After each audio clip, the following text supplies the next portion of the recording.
Hello everyone, welcome to triple S accounts with me Anikant. ये है entrepreneurship with ease और इस पर्टिकुलर वीडियो में हम एंटरप्रेन्योरशिप सीबीएसई टर्म 2 सिलेबस के लिए एक और सैम्पल पेपर सॉल्व करने वाले हैं। सीबीएसई सैम्पल पेपर को अगर इंक्लूड करूं तो ये पेपर नंबर 2 हो जाएगा। पेपर में कितने सेक्शंस आते हैं, हर सेक्शन में कितने मार्क्स के क्वेश्चन होते हैं, कितने नंबर ऑफ़ क्वेश्चंस होते हैं, कितने आपको अटेम्प्ट करने हैं, कितने आप अनअटेम्प्टेड रख सकते हैं, वो मैं प्रीवियस वीडियो में डिस्कस कर चुका हूँ। So for that refer that video. अभी मैं सीधा यहाँ पर पेपर स्टार्ट कर रहा हूँ। मैं इस क्वेश्चन पेपर के अंदर सारे गिवन क्वेश्चन सॉल्व करने वाला हूँ। आपको इस बात का ध्यान रखना है कि यू विल गेट चॉइसेस, तो आप अपनी प्रैक्टिस करते वक्त सिर्फ वही क्वेश्चन अटेम्प्ट करिएगा that many question you should attempt that you are actually required to. चलिए तो फटाफट से सेक्शन ए पहला क्वेश्चन हम स्टार्ट कर दें। So the first question is, these are all 2 marks question दोस्तों। पहला क्वेश्चन है, Joseph invested ₹1000 in a pizza restaurant in 2018 and sold the shares for a total of ₹1200 1 year later। तो इन्होंने एक कोई पिज़्ज़ा बिजनेस है, रेस्टोरेंट है, उसमें 1000 रुपये इन्वेस्ट किए और 1200 एक साल बाद उसको 1200 में बेच दिया। तो 1000 इनका इन्वेस्टमेंट था, 1200 इनका रिटर्न मिला। सो ही एंडेड अप मेकिंग मनी और इनको 200 रुपये का रिटर्न हुआ है। 200 rupees is the return that he has made, ठीक है। And while looking at his accounts, he wanted to calculate return on investment for his restaurant. To calculate it, he decided the net profit by the investment cost। तो 200 हैं, इसको इन्होंने divide करना है investment की cost से, जो कि 1000 रुपये थी, 200 रुपये कमाए हैं इंटू 100, तो ये 20% इनका रिटर्न ऑन इन्वेस्टमेंट हो गया, ठीक है। Return on investment basically as a measurement standard लिया जाता है कंपनी के रिटर्न के लिए, एंटरप्राइज रिटर्न के लिए। ये एक्चुअली इन्वेस्टमेंट के रिटर्न निकालने के लिए जो इन्होंने मार्केट में किया था बेसिकली शेयर्स खरीद के। So that is it, this is the answer. Next question है, what are the features of angel investors given E2। तो एंजल इन्वेस्टर्स प्रीवियस वीडियो में भी डिस्कस हुआ है। दीज आर एफ्लुएंट इंडिविजुअल्स, इनकी हाई नेटवर्थ होती है, ये यंग और बडिंग एंटरप्रेन्योर्स में इन्वेस्ट करते हैं, नए आइडियाज़ में इन्वेस्ट करते हैं, ऐसे एंटरप्रेन्योर्स में इन्वेस्ट करते हैं जो टेक्निकली साउंड होते हैं और जिनके पास नए आइडियाज़ होते हैं। इनके आइडियाज़ में बहुत ज़्यादा रिस्क होता है और ये बहुत ज़्यादा रिटर्न भी, हाई रिटर्न भी एक्सपेक्ट करते हैं। इक्विटी इन्वेस्टमेंट करते हैं या हाइब्रिड इन्वेस्टमेंट करते हैं, कन्वर्टेबल डेट का एडवाइस देते हैं, ये प्रोएक्टिवली एडवाइस देंगे और मेंटोर की तरह एक्ट करेंगे आपके लिए, करेक्ट है। So any 2 points that you can write and this has been discussed in detail in the previous video as well. So let's move on to the next question. Unicorn limited and Nahata communication provide cable TV networks in adjacent areas of Delhi. आसपास के area में cable TV provide करते हैं। After some time, कुछ समय बाद, the market was slowly taken over by big cable companies. बड़ी बड़ी केबल कंपनीज आ गई और उन्होंने मार्केट को टेक ओवर कर लिया। Both unicorn limited and Nahata communication understood the competition and decided to understood the competition, not the competition with each other but the competition with the big companies that have now emerged in the market, ठीक है। And decided to come together so as to increase their market share. अपना market share increase करने के लिए दोनों ने कहा let's join each other. This strategy helped them in cost saving through economies of scale as they could cover more areas now. It led to overall growth of both the companies. Identify and explain the enterprise growth strategy adopted by the two। तो कौन सी enterprise growth strategy इन्होंने follow करी है? तो enterprise growth strategy में हमें पता है फ्रेंचाइजिंग, मर्जर्स एंड एक्विजिशन। इन्होंने मर्जर फॉलो किया है, तो पहला आंसर तो हो जाएगा हमारा कि जो ग्रोथ स्ट्रैटेजी है वो मर्जर है। अब कौन से किस्म का मर्जर है? तो the question might confuse you to write the answer के हॉरिजॉन्टल मर्जर है, बट एक्चुअली हॉरिजॉन्टल मर्जर नहीं है। ये दोनों अलग अलग एरियाज़ में काम करते थे, तो actually they were not competitor to each other, ठीक है ना। इन्होंने अपना मार्केट शेयर इंक्रीज करने के लिए मर्जर किया है, तो इनका जो मर्जर हो जाएगा वो मार्केट एक्सटेंशन मर्जर हो जाएगा कॉन्ग्लोमरेट के अंदर, प्रोडक्ट एक्सटेंशन और मार्केट एक्सटेंशन मर्जर हो जाएगा, ठीक है। पर अगर आप इसके अंदर हॉरिजॉन्टल भी लिख के आते हैं तो वो can not be construed as an absolutely incorrect answer, ठीक है। चलिए आगे बढ़ते हैं क्वेश्चन नंबर 4 की तरफ। Give the meaning of tag line with the help of an example. तो टैग लाइन दोस्तों एक कैची फ्रेज है, एक स्टेटमेंट है, एक एक्सक्लेमेशन है, क्वेश्चन के फॉर्म में भी हो सकता है, जो प्रोडक्ट को मार्केट करने के लिए, प्रोडक्ट के बारे में इंफॉर्म करने के लिए यूज़ किया जाता है, ठीक है। ये रिमेंबरेबल फ्रेज रखा जाता है प्रोडक्ट को मार्केट करने के लिए। So give the meaning of tagline with the help of an example. You can take any example of any particular brand that you see, जैसे इस टूथपेस्ट पे क्या आपके टूथपेस्ट पे नमक है, डर के आगे जीत है, पेप्सी ओ यस अभी, ठीक है ना। तो देर आर मेनी एग्जाम्पल्स, कोई भी आप कोट कर सकते हैं, that would give you marks. Tagline explain कर दी, ठीक है। नेक्स्ट क्वेश्चन की तरफ चलते हैं। What is a vertical merger, how is it different from horizontal merger. तो सभी तरह के मर्जर प्रीवियस वीडियो में भी कवर हुए थे। एक प्रोडक्ट की सप्लाई चेन में आने वाली जो स्टेजेस हैं उनमें से कोई भी 2 स्टेज एक दूसरे को ज्वाइन कर लेती है तो वो वर्टिकल मर्जर हो जाएगा। जैसे कॉटन है, कॉटन से क्लॉथ बनेगा, टेक्सटाइल बनेगा, और उस क्लॉथ से फिर रेडीमेड गारमेंट्स बनेंगे। इसके बीच में, कॉटन से क्लॉथ बनने के बीच में बहुत सारी स्टेजेस आती हैं। वीविंग आ सकती है, कलरिंग आ सकती है, डाइंग आ सकती है, ड्राइंग आ सकती है, कटिंग आ सकती है, बहुत सारी और सब ब्रांचेस आ सकती हैं। कोई भी 2 एक दूसरे को ज्वाइन कर लेते हैं एक सप्लाई चेन में, that supply chain is ending for a single particular product या सर्विस। उसमें से कोई भी 2 एलिमेंट्स एक दूसरे को ज्वाइन कर लेते हैं तो वो वर्टिकल मर्जर हो जाएगा। हॉरिजॉन्टल मर्जर के अंदर होता है एक ही इंडस्ट्री से पर्टेन करने वाले 2 कॉम्पिटिटर्स एक दूसरे को ज्वाइन करते हैं तो वो हॉरिजॉन्टल मर्जर हो जाएगा। तो वर्टिकल मर्जर और हॉरिजॉन्टल मर्जर यहाँ मैंने एक्सप्लेन कर दिया। Explain different types of sale strategy. तो सेल स्ट्रैटेजी जैसा कि प्रीवियस वीडियो में भी बताया था, डायरेक्ट सेल स्ट्रैटेजी और indirect sale strategy. Direct sale strategy में मैं कंपटीशन पे सीधा अटैक करूँगा, कंपटीशन का नाम लूँगा और उसकी कमियाँ बताऊँगा और बताऊँगा कि मेरा प्रोडक्ट क्यों कंपटीशन से बेहतर है। और इनडायरेक्ट सेल स्ट्रैटेजी में सटल टेक्निक यूज़ की जाएगी, डायरेक्टली कंपटीशन की बुराई नहीं की जाएगी, बट हमारे प्रोडक्ट के फीचर्स हाईलाइट किए जाएंगे। आइए सेक्शन बी के क्वेश्चन नंबर 7 पे आ जाते हैं। पहला क्वेश्चन है ये। यहाँ पर भी देखिए दोस्तों, कैश था, कैश से हमने रॉ मटेरियल परचेज़ किए, फिर वो वर्क इन प्रोग्रेस में गए, फिर वो फिनिश गुड्स बने, फिर डेटर बने और डेटर से वापस कैश आ गया। तो ये बेसिकली हमको ऑपरेटिंग साइकिल बता रखा है। This operating cycle is also known as cash conversion cycle, ये बता रखा है, ठीक है। अब देखते हैं कि नीचे हमसे क्या क्वेश्चन पूछा गया है। तो क्वेश्चन आपसे पूछा गया, identify the type of diagram represented above. तो दिस इज ऑपरेटिंग साइकिल या cash conversion cycle, as simple as that. Analyse why different products will have different operating cycles. तो रिटेल इंडस्ट्री होगी तो उसमें रॉ मटेरियल नहीं आएगा, क्योंकि बने बनाए गुड्स परचेज कर रहा हूँ तो रॉ मटेरियल और वर्क इन प्रोग्रेस हट जाएगा। अगर आप मैन्युफैक्चरर हैं तो वहाँ पे रॉ मटेरियल और वर्क इन प्रोग्रेस आ जाएगा। तो अलग अलग बिजनेसेस का अलग अलग ड्यूरेशन ऑफ ऑपरेटिंग साइकिल भी होगा और अलग अलग एलिमेंट्स भी होंगे उसमें, बिकॉज ऑफ देयर नेचर, ठीक है ना। तो एक्सप्लेनेशन हो गया भाई कि जो रिटेल बिजनेस है उनमें रॉ मटेरियल और वर्क इन प्रोग्रेस की ज़रूरत नहीं है, क्योंकि they are not producing anything.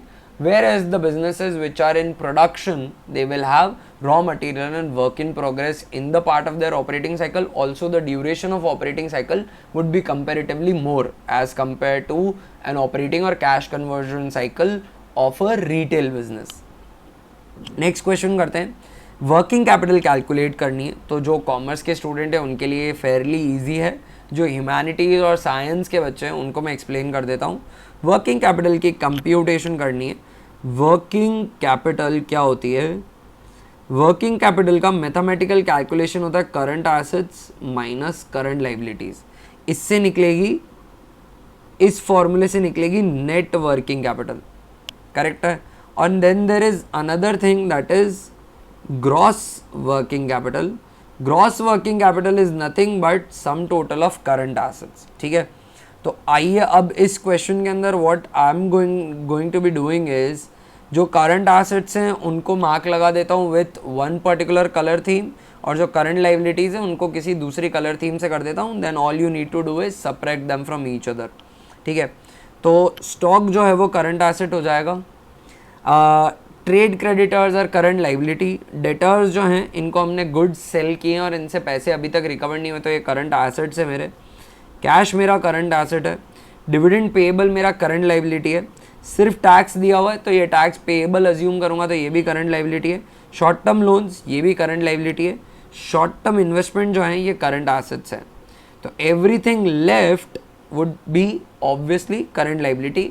इसमें कुछ ऐसा भी हो सकता है जो शायद नॉन करंट लाइबिलिटी हो या नॉन करंट एसेट हो, तो ऐसा मत देख लेना कि जो बचा वो ऑटोमेटिकली करंट लाइबिलिटी हो जाएगा, क्योंकि और नेचर भी होते हैं, फिक्स्ड एसेट हो सकते हैं, नॉन करंट लाइबिलिटीज़ भी हो सकते हैं, ठीक है ना। तो ट्रेड क्रेडिटर्स करंट लाइबिलिटी है, डिविडेंड पेएबल करंट लाइबिलिटी है, टैक्स भी करंट लाइबिलिटी है, शॉर्ट टर्म लोन्स भी करंट लाइबिलिटी है। सारे करंट एसेट्स की टोटल करोगे आपको ग्रॉस वर्किंग कैपिटल मिल जाएगी, और current assets minus current liability करोगे तो आपको नेट वर्किंग कैपिटल मिल जाएगी। What I am gonna do here is I am gonna show you the solution of this particular question. तो आप देख सकते हैं कि इन्होंने किस तरीके से वर्किंग कैपिटल कैलकुलेट करी है, ठीक है ना। तो ये रही, यहाँ वर्किंग कैपिटल कैलकुलेट की गई है, डेटर, स्टॉक, कैश और शॉर्ट टर्म इन्वेस्टमेंट को ऐड कर दिया गया तो 3,01,000 के करंट एसेट्स आ जाते हैं, और सारी करंट लाइबिलिटीज़ को ऐड कर दिया, total of current assets gross working capital हो गई, और टोटल ऑफ करंट लाइबिलिटीज़ जो है वो सब्ट्रैक्ट कर दी तो नेट वर्किंग कैपिटल आ गई 1,14,000 की, एज सिंपल एज दैट, ठीक है। तो चलिए let's jump back to our questions, ठीक है। तो वर्किंग कैपिटल का calculation is another practical topic on which question can come, but probability EOQ और ROI ROE के कंपैरिजन में पूछेंगे तो कम है, but still it is not a topic that you should skip. What are the qualities of a good brand name, very open ended सा question हो गया। Qualities of a good brand name के अंदर मैं कहूँगा कि it should be memorable, it should be catchy, it should not be vulgar, it should not be obscene, it should be within emblems and names के जो protocols हैं उसके अंदर होना चाहिए। कहने का मतलब यह है कि कोई भी गवर्नमेंट को रिप्रेजेंट करता हुआ नाम नहीं होना चाहिए। ब्रांड नेम के अंदर you can not use the symbols of national heritage, जैसे अशोक चक्र आप यूज़ नहीं कर सकते हैं, नेशनल एम्बलम को आप यूज़ नहीं कर सकते हैं।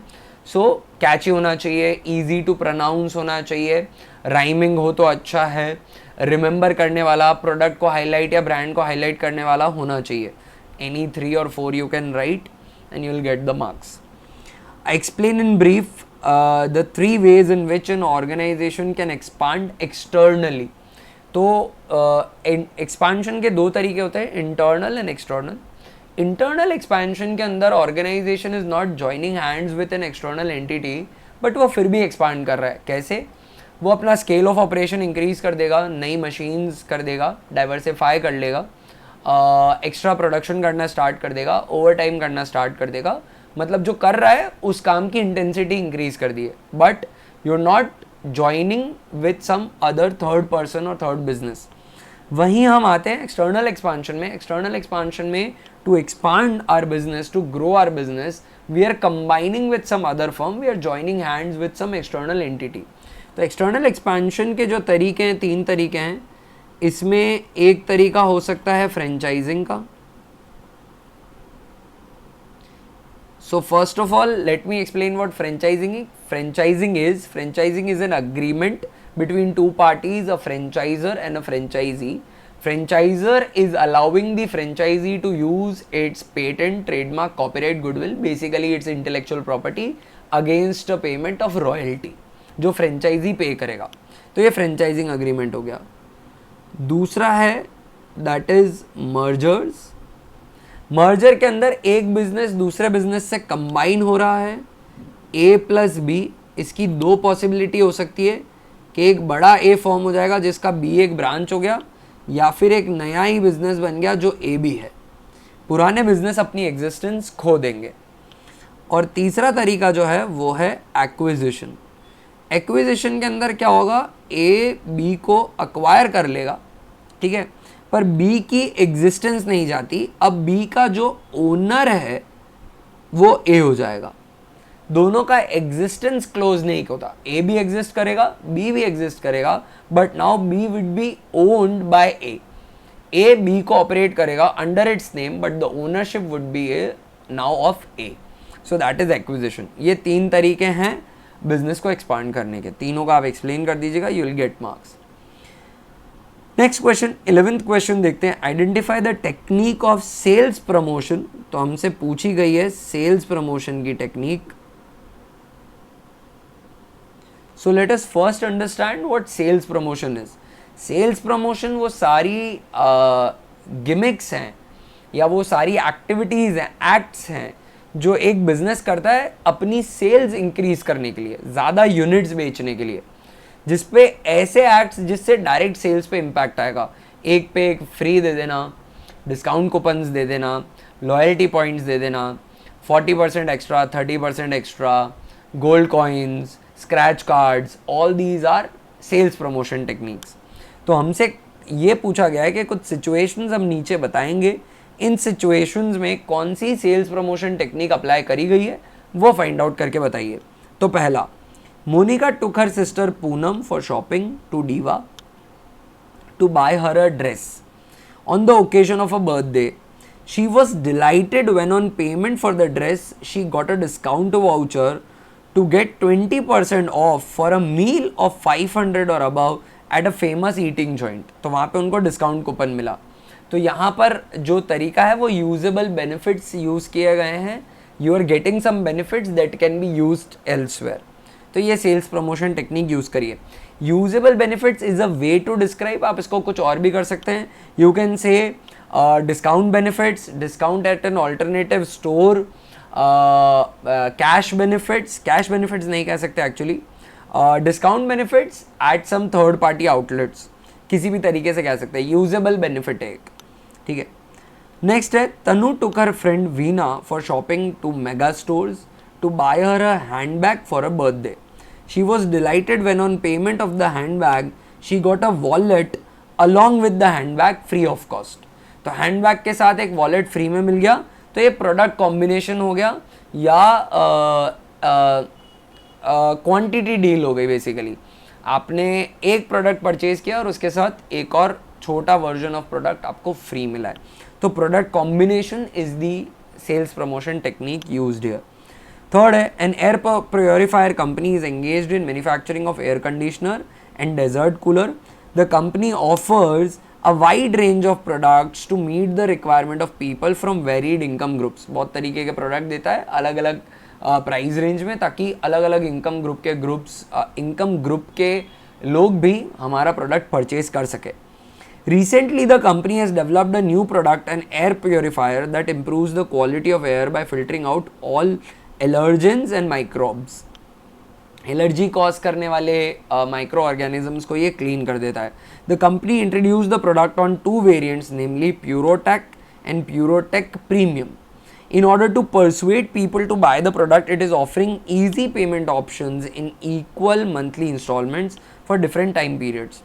Moreover, every buyer will be offered scratch card option to win instant gifts like decorative items, t-shirts, etc. तो लकी ड्रॉ है, अश्योर्ड गिफ्ट्स हैं, स्क्रैच कार्ड हैं, ये तरीके की सेल्स प्रमोशन टेक्निक यूज़ करी गई है। तो majority of the answer is in the case study itself. आपको बस उससे एक ब्रीफ वर्डिंग बता के सेल्स प्रमोशन टेक्निक को एक्सप्लेन करना है।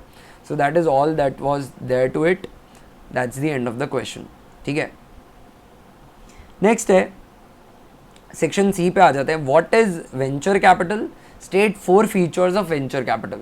तो एंजल इन्वेस्टर और वेंचर कैपिटल में जो नुआंस ऑफ डिफरेंस है वो ये है कि वेंचर कैपिटलिस्ट जो होते हैं ये भी यंग एंटरप्रेन्योर में इन्वेस्ट करेंगे, ये भी हाई रिस्क के बिजनेस में लेंगे, ये भी इक्विटी इन्वेस्टमेंट करेंगे, बट वेंचर कैपिटलिस्ट का काम ही इन्वेस्टमेंट करना है।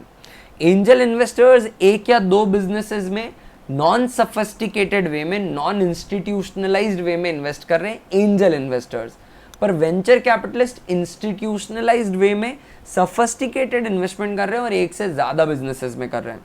ये रिएक्टिवली एडवाइस करेंगे, प्रोएक्टिवली एडवाइस नहीं करेंगे। बाकी वेंचर कैपिटलिस्ट और एंजल इन्वेस्टर्स मोस्टली सेम है। जो आंसर है इसका उसको मैं थोड़ा डिटेल में आपको पढ़कर बता देता हूँ, so you would be more able to know what you need to write if that question comes in your examination. ठीक है, तो qualities of a good brand name, franchising, mergers, acquisition, this is this. Venture capital private equity capital है, correct है। Private individuals हैं जो equity में आपका finance कर रहे हैं। ये सीड फंडिंग भी देते हैं अर्ली स्टेज पर, हाई रिस्क और ग्रोथ वाले स्टार्टअप्स में ये इन्वेस्ट करते हैं। Entrepreneur who lack experience and funds to shape their ideas, ऐसे बिजनेसेस में ही देते हैं। इक्विटी बेस्ड इन्वेस्टमेंट करते हैं, यूजुअली ओनरशिप लेते हैं ताकि इनको लॉन्ग रन में ग्रोथ मिले।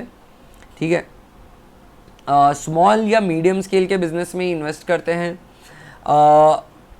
In return for minority share holding in the business, majority share holding नहीं लेंगे, ओनरशिप स्टेक नहीं लेंगे, मतलब मैक्सिमम इन्वेस्टमेंट जो करेंगे वो 49% का करेंगे, 51% एंटरप्रेन्योर के लिए छोड़ेंगे क्योंकि ये डिसीजन मेकिंग नहीं करना चाहते। ओनरशिप और डिसीजन मेकिंग पावर जो है वो एंटरप्रेन्योर के पास ही छोड़ना चाहते हैं।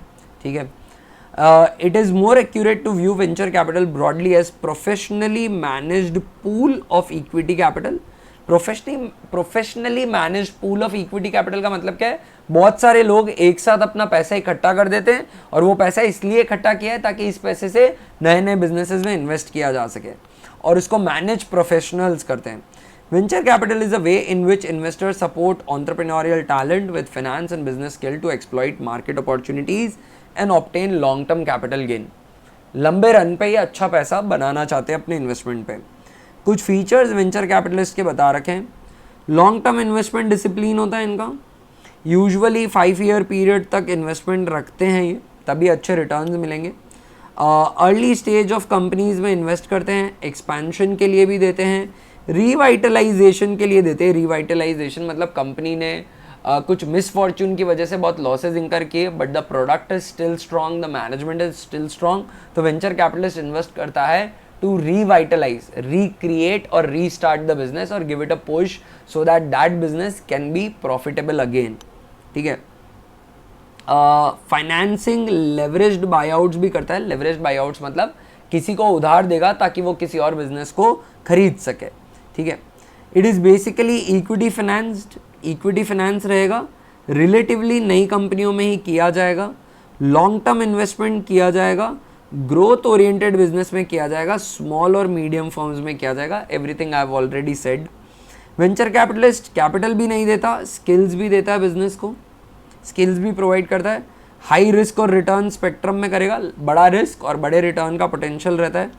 प्राइवेट इक्विटी का सबसेट है ये, प्राइवेट इक्विटी इन्वेस्टर्स होते हैं उसमें से एक ब्रांच है। प्राइवेट इक्विटी इन्वेस्टर्स वो होते हैं वो प्राइवेट इंडिविजुअल्स जो आपकी कंपनी का इक्विटी में इन्वेस्टमेंट करेंगे। उसमें से वेंचर कैपिटलिस्ट ऐसे होते हैं जो यंग एंटरप्रेन्योर्स में करेंगे, रिस्की आइडियाज़ में करेंगे जिनमें हाई रिटर्न का पोटेंशियल होता है। Venture capital institution have a continuous involvement in business, business में इन्वॉल्वमेंट भी रहता है पर पूछने पे एडवाइस करते हैं और always there as a mentor existence नहीं रहेगी, गुरु चेले वाली रिलेशनशिप नहीं रहेगी क्योंकि आप इकलौते बिजनेस नहीं हो या बहुत कम बिजनेसेस नहीं है जिसमें वेंचर कैपिटलिस्ट ने इन्वेस्ट किया। वेंचर कैपिटलिस्ट ने बहुत सारे बिजनेसेस में इन्वेस्ट किया, you are one of them. आपको एडवाइस ज़रूर करेगा बट ऐसा नहीं कि जब चाहे हर समय आपके लिए अवेलेबल रहेगा। ठीक है, सच इंस्टीट्यूशन डिसइन्वेस्ट कर देते हैं, अपना पैसा निकाल कर ले जाते हैं प्रमोटर को या मार्केट में जब सेकेंड राउंड ऑफ फाइनेंसिंग आता है, क्योंकि इनके पास बहुत ज़्यादा स्टेक है। 51% ओनर के पास बचा है, 49% तक इनके पास है। तो अगर ये अपनी ओनरशिप डाइल्यूट नहीं करेंगे तो एंटरप्रेन्योर की ओनरशिप डाइल्यूट हो जाएगी और उसका ओनरशिप स्टेटस चला जाएगा, which is never an option. तो यही अपना स्टेक या तो प्रमोटर ग्रुप को ही बेच देते हैं, नहीं तो किसी थर्ड पार्टी को बेच देते हैं। ठीक है, चलिए फिर से क्वेश्चन पेपर की तरफ चलते हैं। तो ये था वेंचर कैपिटलिस्ट के बारे में। वेंचर कैपिटलिस्ट, एंजल इन्वेस्टर, दोनों में से किसी एक पे क्वेश्चन पक्का ही आ रहा है आपका एग्जाम में, दोनों पे भी आ सकता है। ठीक है, 13th क्वेश्चन करते हैं. Anjali who is doing graduation from Delhi University has got an idea to make a safety gadget for college going girls which will give alert message to the registered number as well as nearest police station if the wearer is in any kind of danger. एक safety device बनाया, जब भी college going girls को अगर वो खतरे में होंगी तो इंस्टेंटली एक तो उनके गिवन नंबर पे मैसेज चला जाएगा और दूसरा नियरेस्ट पुलिस स्टेशन पे भी ऑटोमेटिकली मैसेज चला जाएगा. To execute her idea she requires finance. अब इस आइडिया को एग्जीक्यूट करने के लिए उनको फाइनेंस चाहिए.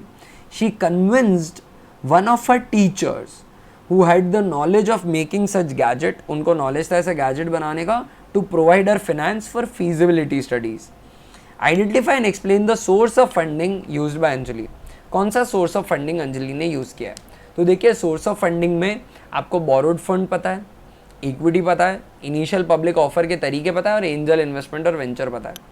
इन्होंने अपनी टीचर से पूछा गया. Now you need to understand कि ये teacher should be making good enough money to at least provide that much investment जिससे feasibility study की जा सके. and ये दिल्ली यूनिवर्सिटी से कर रही हैं तो of course her teacher must be making good enough money और उनके पास इन्वेस्टमेंट करने का पोटेंशियल होगा.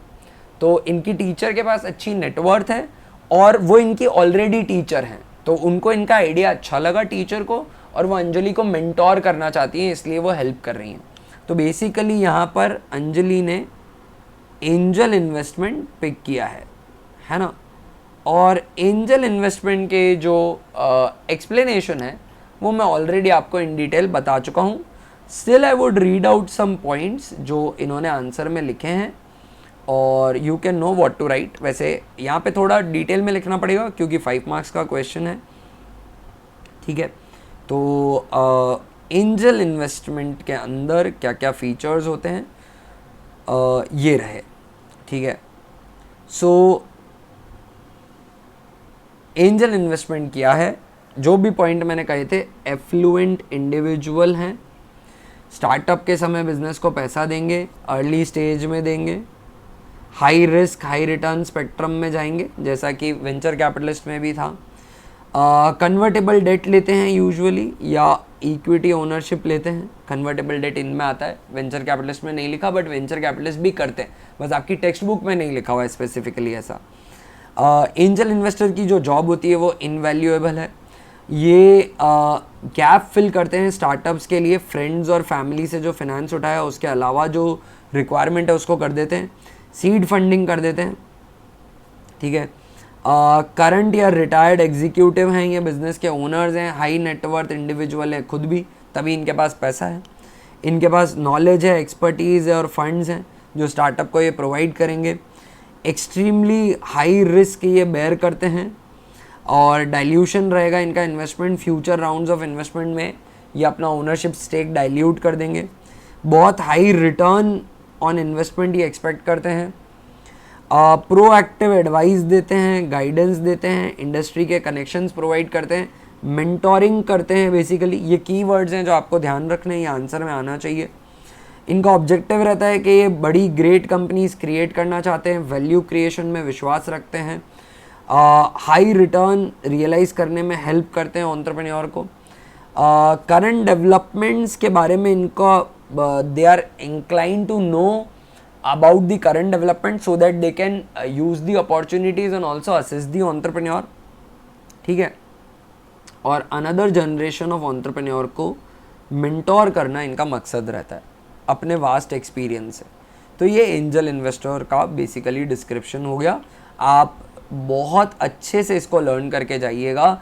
एंजल इन्वेस्टमेंट और वेंचर कैपिटलिस्ट काफ़ी इम्पॉर्टेंट क्वेश्चन रहेगा, ठीक है.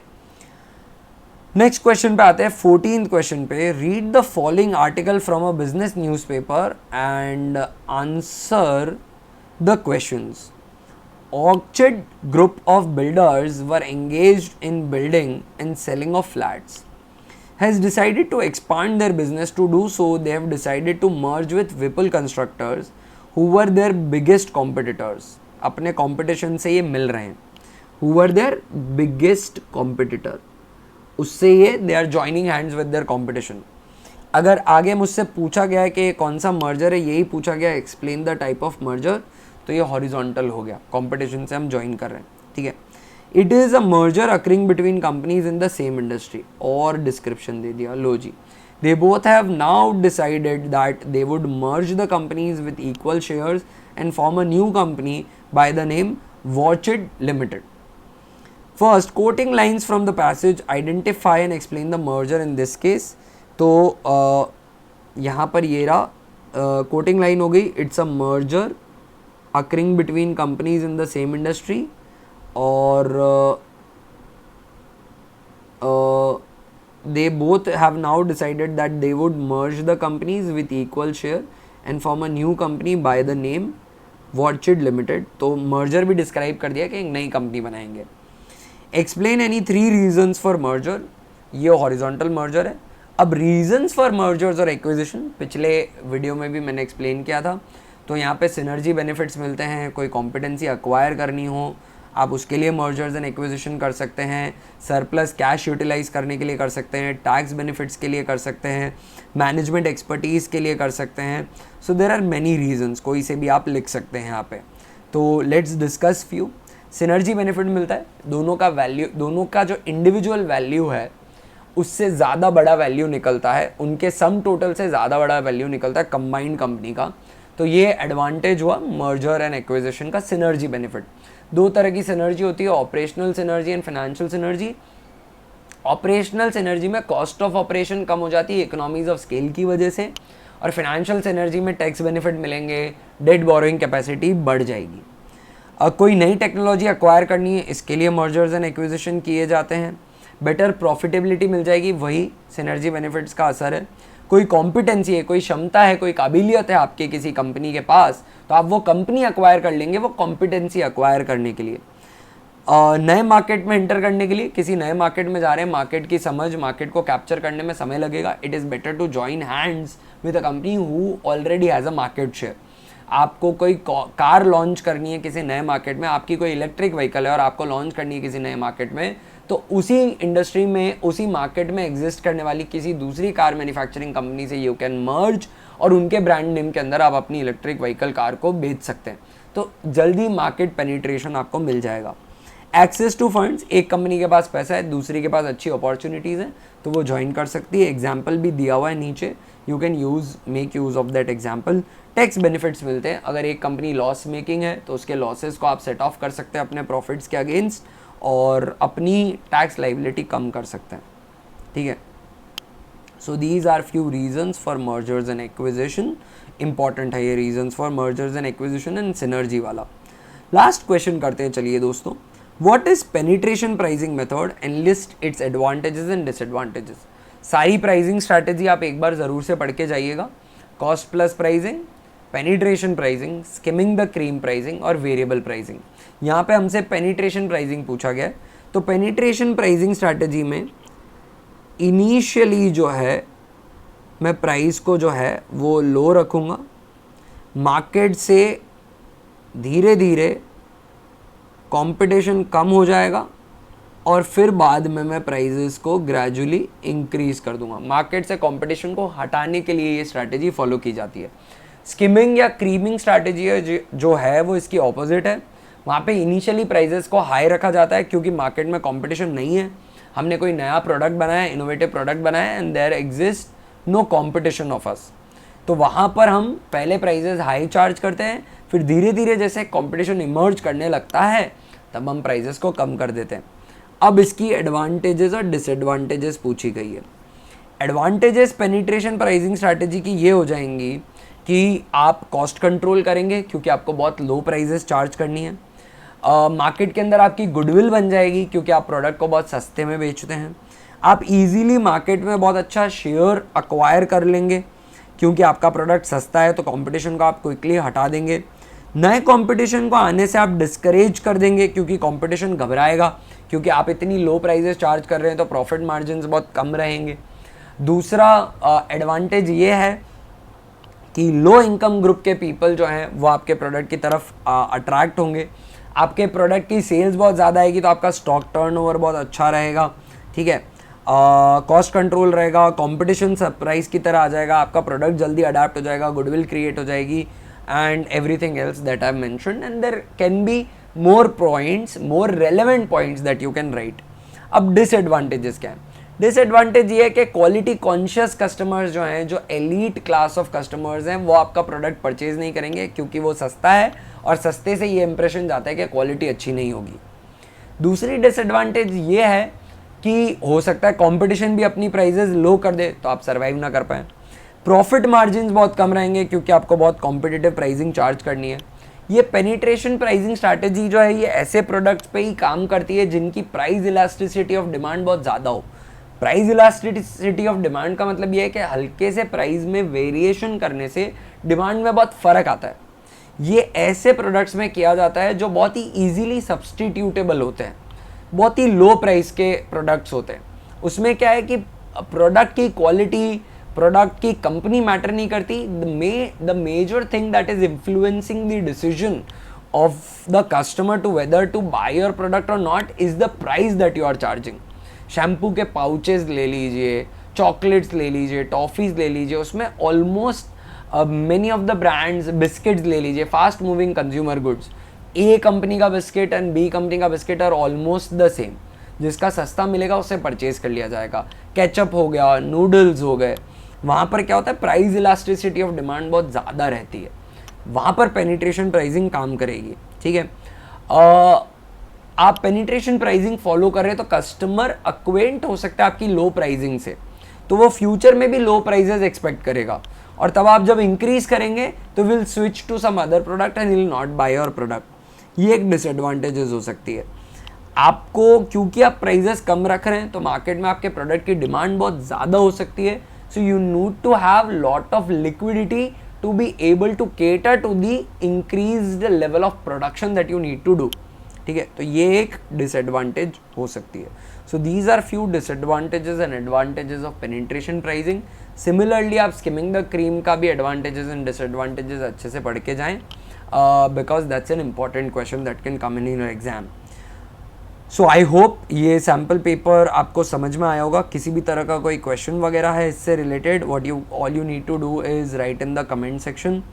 एंड